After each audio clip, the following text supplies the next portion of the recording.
I think we should start. So first of all, thank you all for coming. It's lovely to see you. It's actually a real privilege to come to an inaugural, see somebody's work over their life, see their colleagues, and see their families. So today, I want to welcome and introduce Professor Zelee Hill, who joined us in 2007 as a lecturer and got promoted recently to Professor of Global Health.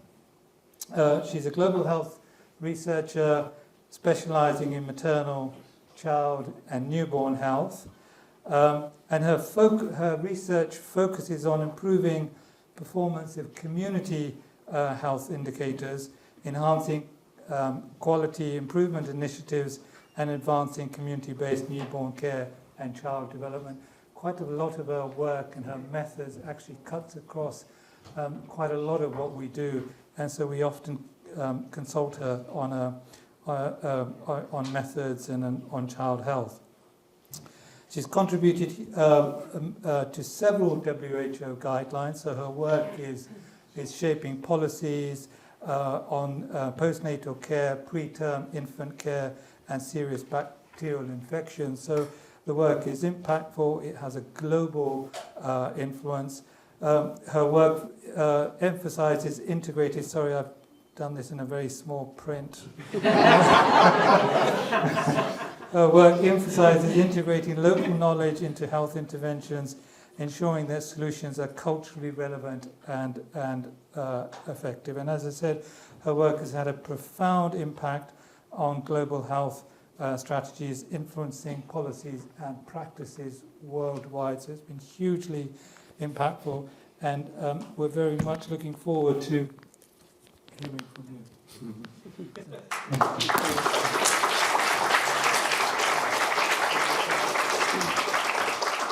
So thank you all so much for joining today, either in person, but also a big thank you to those joining online to hear a little bit more about my research career. And thanks to Shaba for the kind introduction. So I'm going to start this talk by tracing the roots of my research. I used my excellent research skills to identify what people like from inaugurals, and they say it's this. So I'm going to start with that. Then I'm going to briefly describe my early days in research when I learned so very much from so many people, and talk about two of my core research themes, which are neonatal care research and early child development research. And I'm going to end by acknowledging and thanking all of those who've contributed to my growth as a researcher. So every year, wwithout fail, students ask me about my...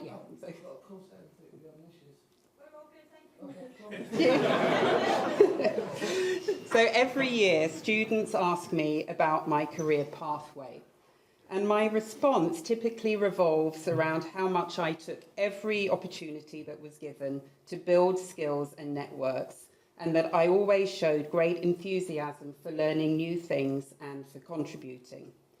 Whilst all this is true, I have to go back a lot further to find the start of my career pathway and understand what has shaped me as a researcher. And I'll start with my parents. So my mum met my dad, a Jamaican, in the cafeteria of Holborn College, where she was attending Norwegian classes as a diversion from her PhD studies. My dad was there passing time, having completed his bar finals, except he hadn't eaten the specified number of dinners that are required before you're called to the bar. My dad thought that my mum with her blonde hair was Scandinavian and struck up a conversation. My mum was learning Norwegian to attract a Scandinavian. And from this unlikely scenario, a great love was born. 4 weeks after this auspicious meeting, my dad returned to Jamaica, and they corresponded almost daily for 2.5 years. My mum was offered a postdoc at the MRC Tropical Metabolism Research Unit at the University of the West Indies in Jamaica. She went there by this banana boat, and she had her equipment and a Morris Minor in the hold. One of my mum's first papers was published in Nature, something that I don't think I will ever achieve. And that's a hint at the calibre and importance of her work to improve the rates of recovery and survival of severely malnourished children. Her research approach and its impact has been an inspiration to many, me included. My early years, and you can see I've always been loud on this slide, my early years were spent on the campus of the University of the West Indies, where at age 2, I was a research subject for one of my mum's experiments. But mostly, I was part of a barefooted gang of university campus kids who still have reunions today. The 70s were a difficult time for Jamaica and for my family. We left Jamaica in a hurry after being attacked by gunmen, and we arrived in London with little money, no house, and few possessions. For 6 months, we lived separately with relatives, but my parents worked tirelessly to rebuild our lives, and we were a resilient and happy family despite these difficult times. Now, it's common for young children to imitate their parents, and I started to want to answer questions and to untangle mysteries. In primary school, I would accompany my father to Brixton on Saturday mornings, where he ran a free legal clinic in the community centre. My initial motivation was to get a patty from Brixton Market, but that was soon replaced by an interest in listening to the stories of the Jamaicans who would gather there. This led to my first ever research project, where I asked my willing participants, but no informed consent, to compare their lives in Jamaica to that in London. Their stories and willingness to share them with a 10-year-old left a lifelong impression with me.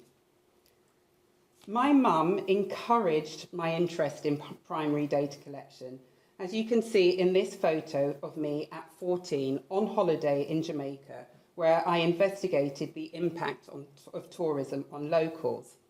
I don't think I ever really considered another career. Through my mum, I began to be exposed to what impactful, rigorous research and meaningful collaboration looked like, especially after my father died and I more often accompanied her to meetings and on field trips. I have wonderful memories of listening in on discussions with her PhD students, even when they were about breastfeeding, feces disposal and diarrhea. And mum's students often felt like part of the family, with gatherings at home and lots of shared dinners. My father's role in shaping who I am as a researcher also needs a mention. Besides being a QC, he was one of the 15 cabinet members at the dawn of Jamaica's independence, and he helped to draft the constitution. But he's perhaps best known in Jamaica for dancing ska with Millie Small to My Boy Lollipop at the National Stadium. When we moved to London, my father's work was as a criminal defence barrister, and he represented 3 community groups at the Scarman inquiry into the Brixton riots, where we got to stay up late to watch him on News at 10. He was always a joyful presence, seemingly never without chocolate. But he instilled in us a deep awareness of social injustice, of racial discrimination, and a critical understanding of how societal structures can perpetuate inequalities. I tell you all of this because it's this early exposure to rigorous research, to issues of social justice, and having parents who nurtured my interests that is what led to me becoming a researcher. And I hope that over my career, I have managed to emulate some of the skills and the ethos that they modelled.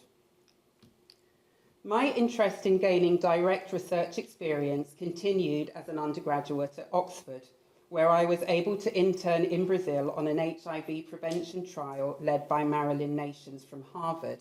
I luckily spoke Portuguese due to having some serious adventures on my gap year. This project worked with practitioners of the Afro-Brazilian religion of Umbanda.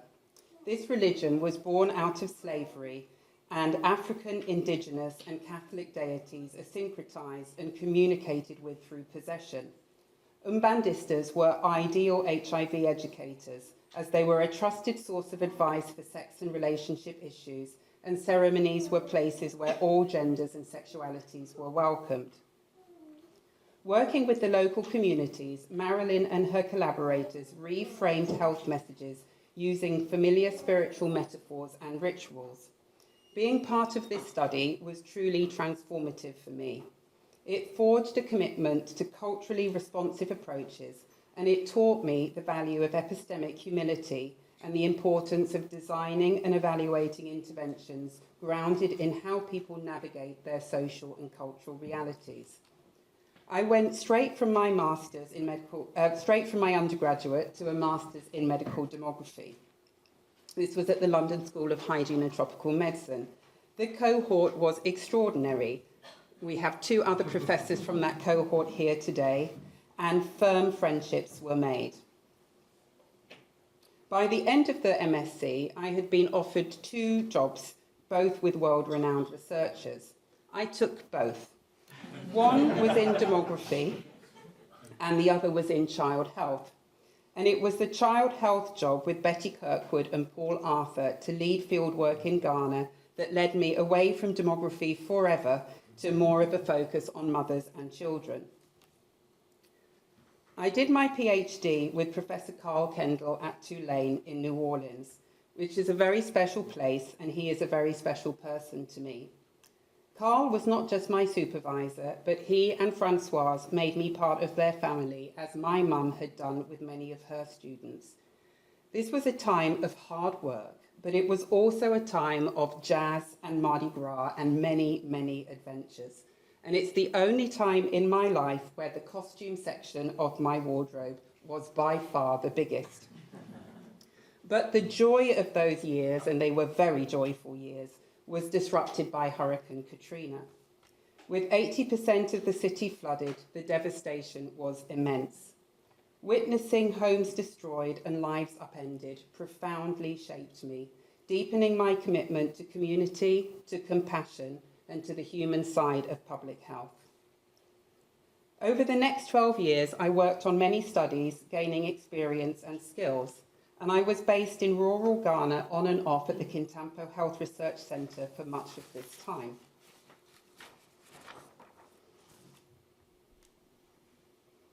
So highlights of these years are many. One was being guided in the care-seeking project by some of the most renowned medical anthropologists, epidemiologists, and communication experts of the day, and being mentored in the field for 6 weeks by Carl. To say that I learnt a lot is an understatement, and by the end of that project, my skills were much improved from the days at the Brixton Community Centre.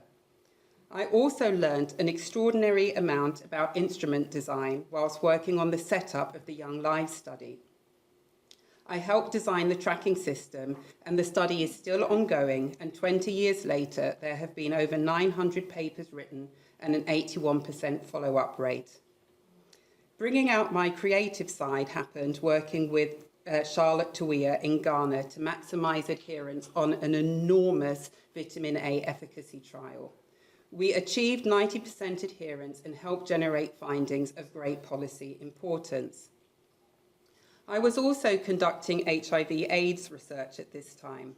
I conducted interviews in New Orleans to understand adherence to antiretroviral therapies in some of its most deprived areas, gaining a rapid lesson in the realities of the American healthcare system. I collected data that formed part of my PhD in 3 sites in South Africa, from large townships to remote rural areas, learning so much about the importance of understanding context. I also spent several months in the field with the survey team in Zambia. We covered several regions, and I gained a deep understanding of the realities of conducting surveys. Our mapper, Crispin, became a great friend of mine, and much to his delight, he still stars in my sampling lectures. After this set of varied research projects, I would have called myself a methodologist, but I started to develop an interest in specific research areas, which I will talk about now. I'm going to spend a little time talking about some of the neonatal studies that I've been involved in, but I'm going to start by describing the context of neonatal research to set the scene as to why my research was important. Historically, there was a sense that small and preterm babies could not be saved. But in the 1800s, inspired by egg incubators, that's where they get their name, warmth began to be used to try to save babies. These incubators gained attention not in hospital use, but through exhibits at fairs and amusement parks, where babies were cared for in front of audiences at a fee of 25 cents. It wasn't until the 1950s that a trial showed the impact of incubators, marking the start of a transformative era in newborn medicine and dramatically improving outcomes. Technological advances include the miniaturization of blood samples, the use of intravenous nutrition, brain imaging techniques, oxygen saturation monitors, phototherapy, assisted ventilation, microinfusion pumps, to name just a few. Although there were also some noticeable issues, such as the harm done by overdosing babies with oxygen. Now, in low and middle income settings, mortality was dropping in older children, but not in neonates. And by the year 2000, 38% of all deaths in children were in the first month of life. There was a perception, as there had been in high-income countries, that little could be done to save these babies in the absence of high-tech solutions. But in the early 2000s, revolutionary community trials in Southeast Asia showed that using home visits, 30 to 61% mortality reductions could be achieved. This was really a phenomenal finding. And it led to a joint WHO and UNICEF statement in 2009 recommending home visits for newborns. But this data was all from Southeast Asia. There was nothing from Africa, and there was also nothing from effectiveness trials, where we see what happens in real life rather than in study settings. Together, we set out as a multidisciplinary collaboration to design and evaluate the first neonatal home visit trial in Africa, enrolling more than 16,000 babies. It was delivered using existing government community health workers, based on best practice and mixed methods formative research, and it was co-designed with district, national and international stakeholders so that it was aligned with policy and scalable. It was also my first study as a co-PI and a move from the London School to UCL. The basis of New Hints was 5 home visits to counsel women and families and to assess and refer sick newborns. 400 government community health workers were trained for 9 days and given equipment such as thermometers, timers for counting respiratory rates, and scales to detect low birth weight. As we were teaching families danger signs and referring babies to hospital, it was important that we also carried out newborn care training at health facilities. We found an 11% reduction in mortality, which, whilst it's helpful, it was inconsistent with the dramatic change that we found in care seeking. 95% of the poorest families in our intervention area sought care for sick newborns, compared with only 49% in control areas. The community health workers accurately identified danger signs in newborns, and referral compliance was an amazing 86%. The care-seeking socioeconomic gradient was reversed, with the poorer seeking care more often than the rich, demonstrating that with help, poor and rural families can overcome care-seeking barriers.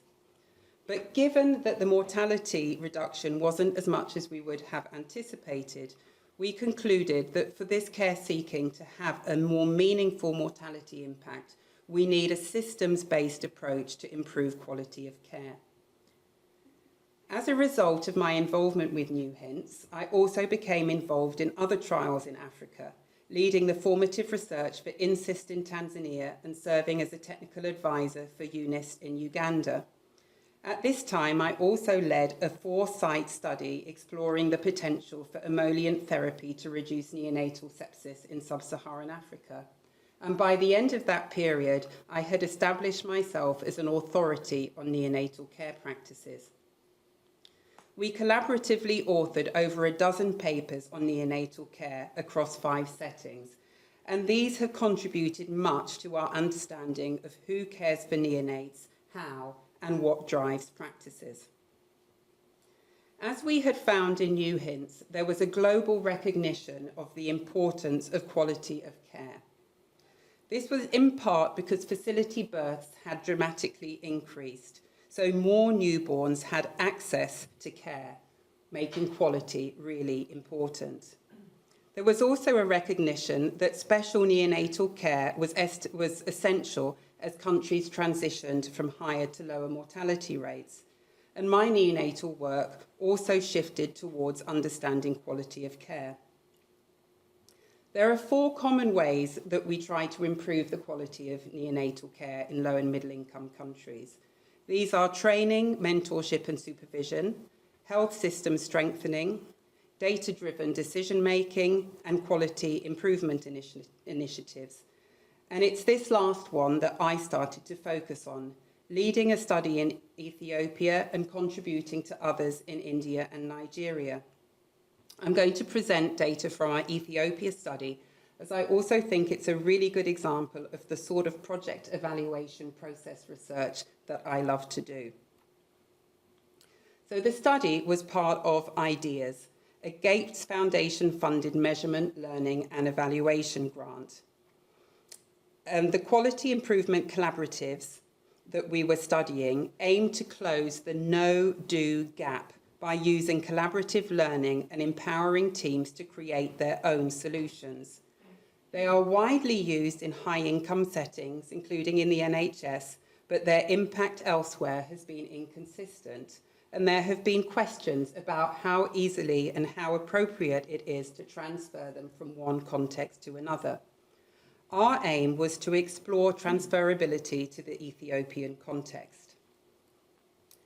Core components of quality improvement collaboratives are that quality improvement teams are formed within each facility to identify areas that need improvement. This could be, for example, to improve hand washing in the neonatal intensive care unit or to increase the coverage of syphilis testing for pregnant women. For the Ethiopian intervention, the aims included increasing antenatal, skilled birth and postnatal care. Within the quality improvement teams, they work together to identify and test strategies to achieve the aims. And they do this during action period. Teams are supported by mentors who make regular visits, and the teams meet together from different facilities in learning sessions to share results, reflect on lessons learned, and offer support and encouragement, thus accelerating the pace of improvement.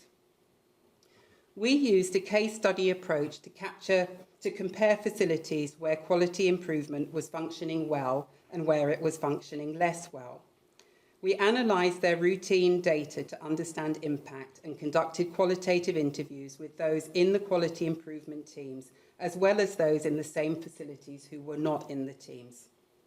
And here you can see control charts for antenatal care coverage from 2 facilities. The left is a facility where the collaboratives were functioning well, and the right is where they were not functioning well. In the first chart, you can see a big change after the start of the intervention, whilst in the second chart, there was no change. Where it worked, the mechanism of action was similar to those seen in high-income settings. The mentors strengthened skills, motivation, and accountability. They modelled collaboration and sustained the momentum of the intervention. The learning sessions raised quality awareness, moving participants beyond their previous focus on coverage. It enabled peer learning and interfacility communication and support, so it improved things like referral and lending of equipment. They were also motivational through the recognition of successes and also because there was competition between facilities attending. The QI teams enabled structured planning, implementation, and evaluation of the ideas that they were trying out. And the collaborative element of the teams facilitated learning and action. But there were challenges with variation in implementation and engagement and differences over time as well. Oops. So here were some of the challenges we found. So staff turnover, reduced sustainability and institutional knowledge, and change was often at an individual rather than at a facility cultural level.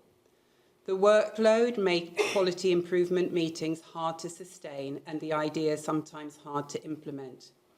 The heavy dependence on the highly skilled mentors was problematic for sustainability. And the lack of inclusion of all staff meant that those outside of the quality improvement teams felt disengaged and resisted the implementation of new ideas. Despite these challenges, as we saw in the original graphs, quality improvement collaboratives worked in some settings, garnering change.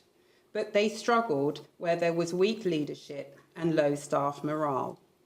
Of particular importance to the debate as to whether quality improvement is only appropriate where there are adequate structures and resources, those in facilities that lacked infrastructure struggled to see how quality improvement could make a real difference. And I'm going to read this quote because I think it's a very good example of our findings. So this is from a pharmacist. Because material support is needed. There is no road, no water supply, an inadequate power supply. Quality works theoretically. Quality teaches you how to use water, but it doesn't provide a water pump to bring the water.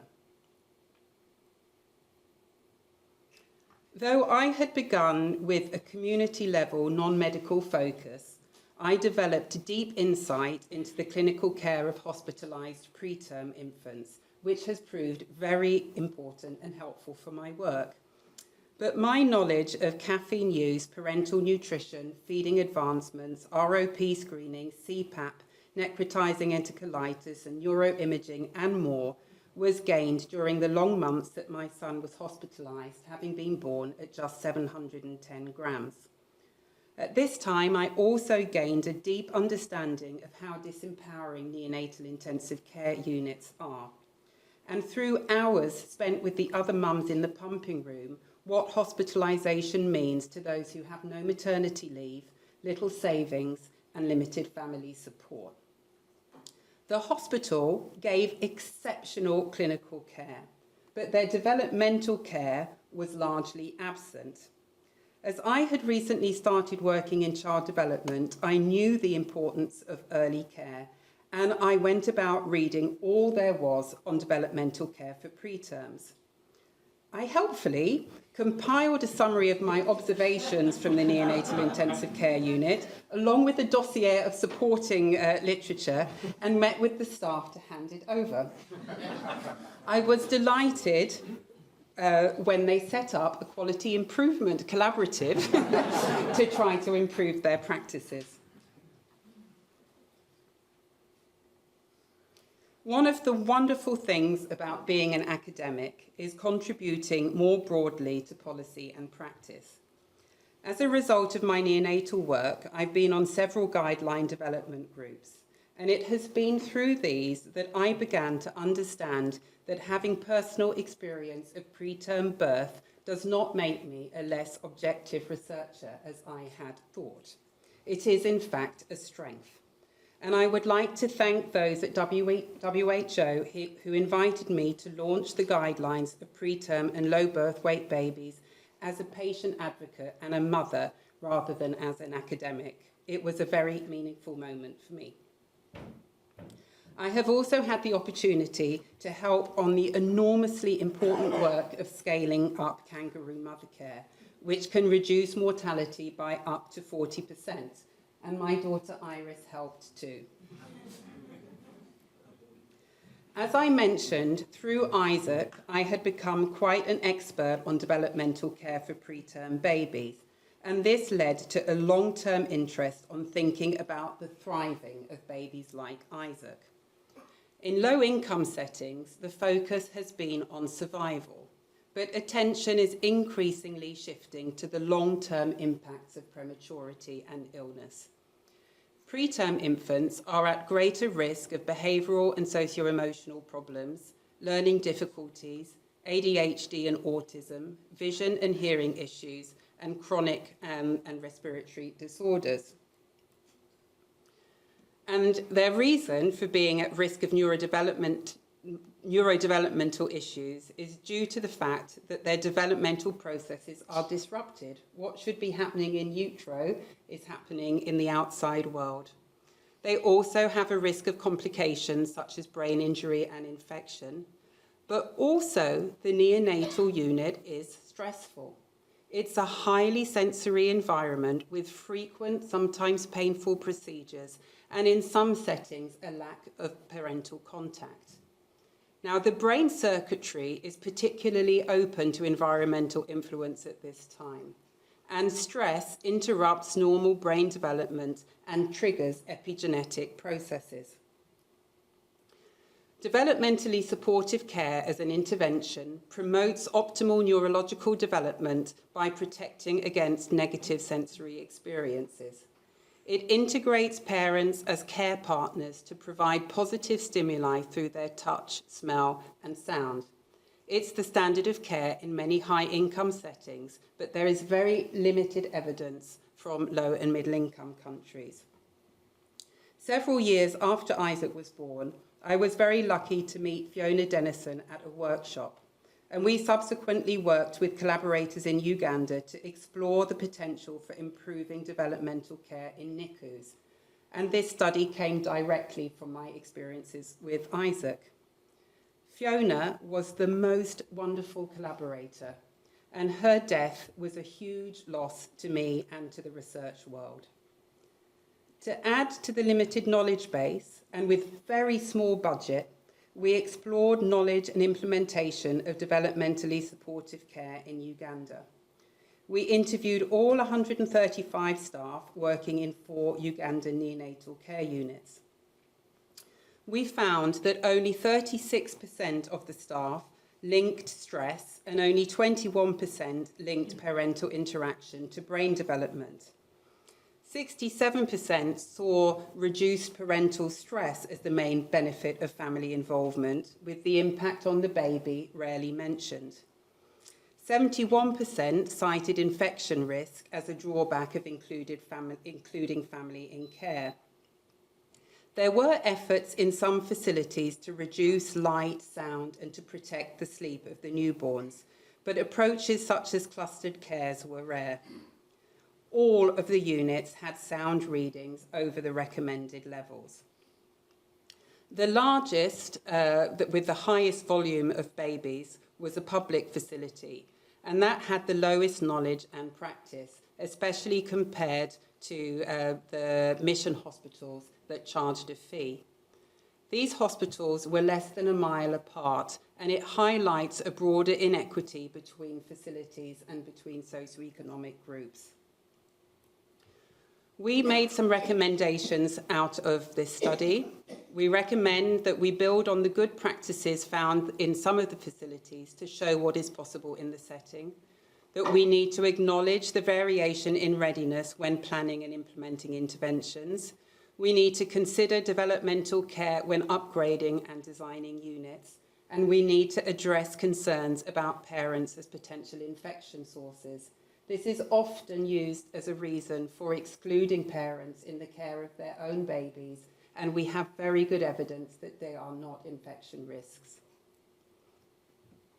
So this links very nicely with my second research theme around early child development.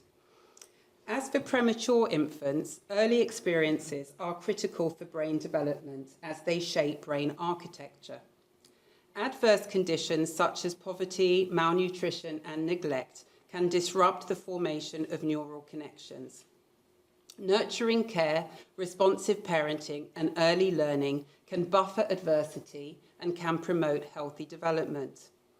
Home visit interventions, many of them done by Sally over there, can have amazing impacts in low and middle income countries with long-term impacts, including on things like earnings.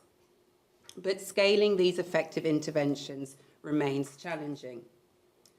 With some of the same new HINTS collaborators, we set out again as a multidisciplinary collaboration, a bigger one this time, to design and evaluate one of the first trials to test home visits for ECD at scale.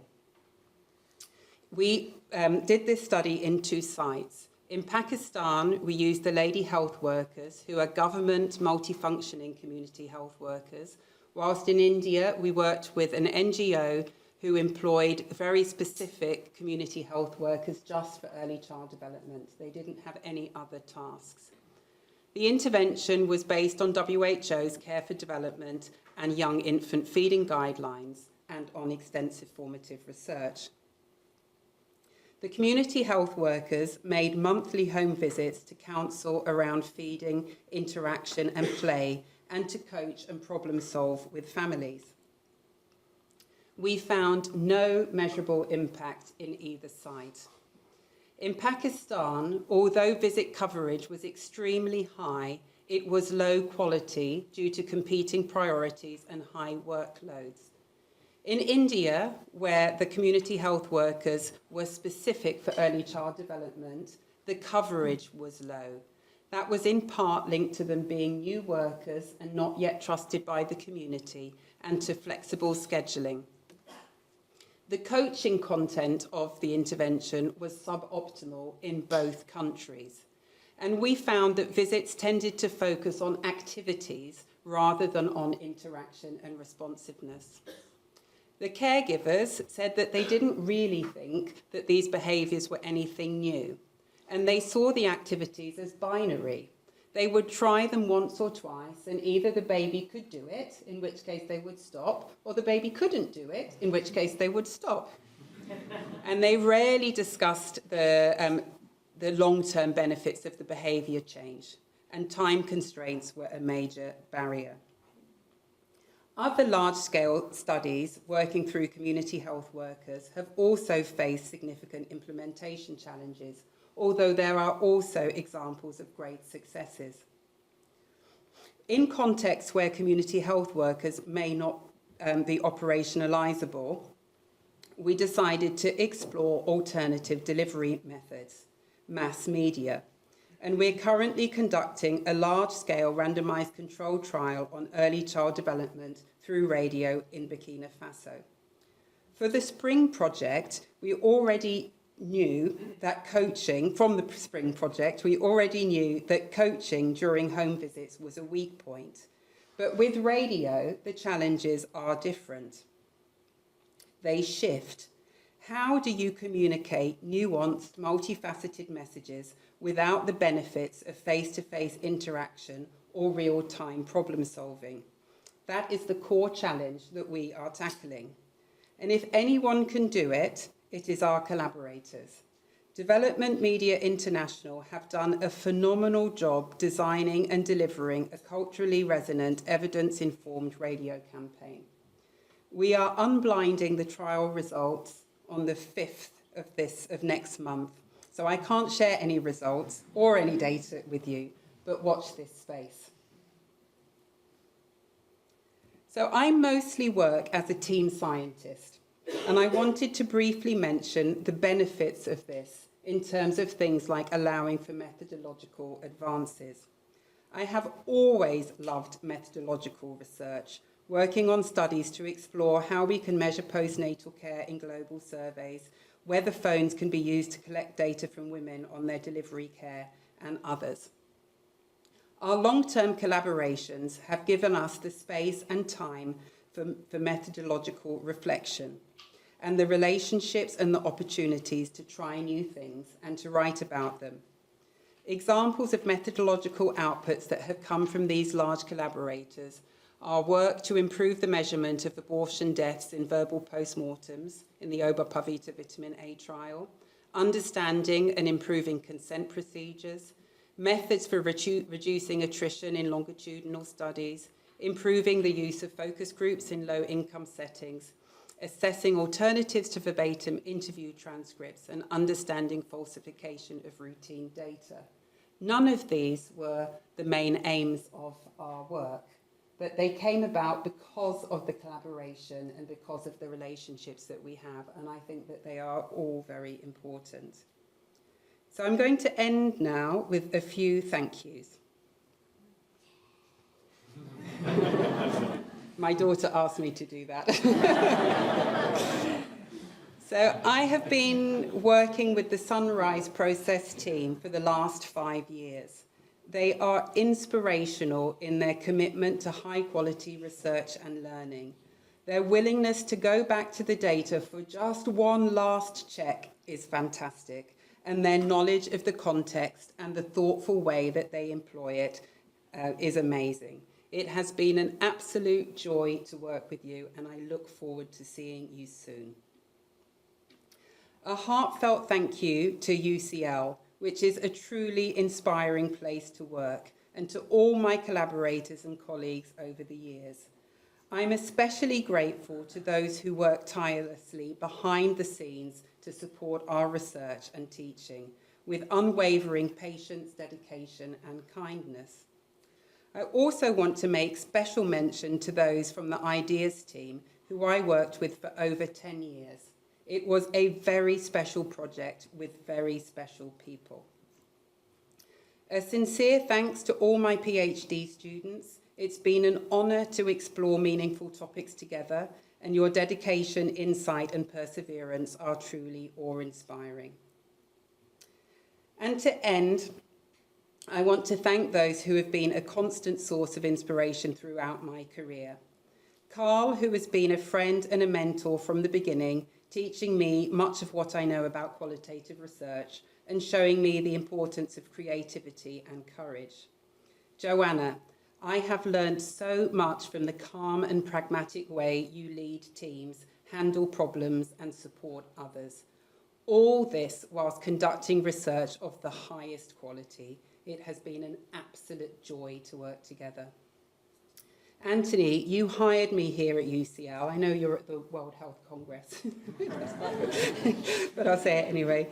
And running modules with you has taught me more about using teaching to garner curiosity and passion in students than any course I have been on. Betty, when I was just starting out, you took me seriously as a researcher, involving me in decision-making, always listening and valuing my views, and encouraging me to take on first authorships and lead presentations. I now know that not every early year researcher has this experience, and I am truly grateful for the approach that you took. We have worked together for over 2 decades, and I never stop learning from you or enjoying the collaboration. Paul, you taught me right from the start what equitable research partnerships can look like, something that I have tried to replicate throughout my career. You and the Kintampo Health Research Centre gave me the best possible start to fieldwork that I could have had. And finally, thank you to my family, who are always there and always fabulous. And thank you to all of you for coming and supporting me today.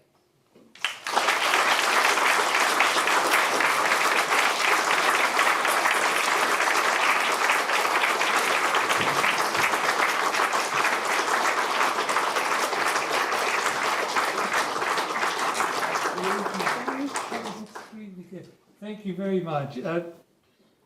Absolutely fantastic, really brilliant and well done. Really impactful as I thought it would be, but also combined with a lot of friendship and a lot of fun. So absolutely brilliant. I think Betty Kirkwood is going to do the word to thanks, isn't she? Good afternoon. I'm Betty Kirkwood from the London School of Hygiene, and it is my pleasure and privilege to be giving the vote of thanks for Zelee's inaugural. Zelee, this was a very special inaugural. Not only did we learn about all your achievements over the years to becoming a professor, we also got to learn more about the personal side of your life, what has motivated you, what drives you, what is important to you, and the lessons that you've learnt along the way. In this vote of thanks, I would like to share my experiences of working with Zelee for more than 25 years and the lessons I've learnt from her. I would also like to share feedback from her colleagues and friends. I first met Zelee in 1998 when she was doing her MSc. She joined a module that we were running on current issues in maternal and child health. In this module, students were divided into groups. Each were tackling a current issue in maternal and child health. They were asked to investigate this issue in depth and present their findings and recommendations of what the next step should be. In the final session of the module, the students presented their findings back to the rest of the class. Zelee stood out. She presented incredibly well. In the question time, you could see that she understood the issues in depth, and the recommendations were spot on. I realised at that point that Zelee was a very special person. After the teaching session, I approached Zelee and I said, "Hello, Zelee, that was brilliant. Can I say that if you'd ever like to do a PhD, please come and talk to me because I would be delighted to supervise her." Well, as we know, she did not do her PhD with me. She did her PhD with Carl Kendall at Tulane, which was a much better fit for the sort of career that Zelee was destined to have. But immediately after the MSc, she did start working with me, and we have continued to work together ever since, for more than 25 years now. I started to learn from Zelee right from the beginning of these 25 plus years. After exploring with Paul Arthur at the Contempo Health Research Centre in Charlotte and Carl Kendall, Health-Seeking Behaviour for Young Children, Zelee got involved in our trial, Oba Pavita, which was evaluating the impact of weekly vitamin A supplements to mothers and women of all childbearing age on their mortality and the mortality of their children. This was the first complex intervention cluster randomised controlled trial that Zelee and I worked on. And I learnt from her the enormous importance of qualitative research going hand in hand in epidemiological research. At first sight, this was a really simple trial. After all, we were only giving out weekly capsules of either vitamin A or placebo. Why did it need a large formative research input? Well, we were covering almost 100,000 plus women, and to actually visit them every week to give them capsules and make sure they took them was impossible. So we adopted a strategy of going every 4 weeks. But it's important that they took the capsules. Zelee led the information, education and community activities together with Charlotte Towier to design a strategy to support these weekly visits. After this experience, I decided that I would never ever do another trial without asking Zelee if she would also do it with me. And I'm delighted to say she has for all the subsequent trials I've ever done. The next one was New Hints. This was a co-designed integrated intervention package to reduce neonatal mortality. The breadth of formative research there was quite different. It had a wider range of methods and it used existing databases and so on. But the important thing about this was that it was co-designed with district health management teams and the regional, national and international policymakers.